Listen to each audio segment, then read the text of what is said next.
Скопје се уште е еден од најзагадените градови во светот. Според ранг листата на Air Visual се наоѓа на 4-то место по штетни PM честички во воздухот.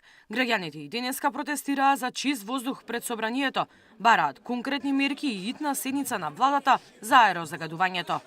Доколку не сватат сериозно, ќе мораме да ги радикализираме протестите со блокажи.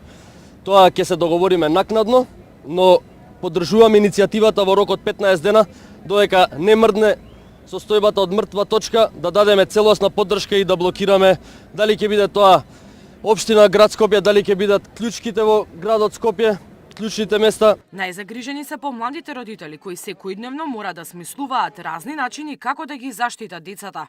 Решението се уште не го гледаат во мерките кои ги превземаат властите. Не знам дали воопшто се спроведуваат многу мерки. Носиме маски, значи секој се бајле.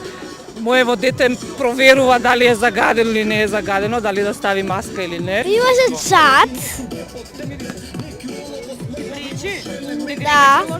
Да. Не е убаво.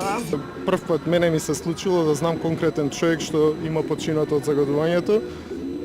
А читам дека четворица се такви дневно во Македонија. Дојдовме за животот на нив, за нашиот живот. Јас да ви кажам, она е малецка и е дома. Живееме во Пржино, рачунајќи за подобар воздух, меѓутоа и таму е лошо.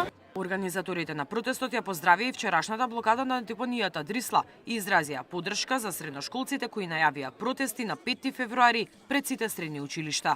Мирјана Давидовска, Сител телевизија.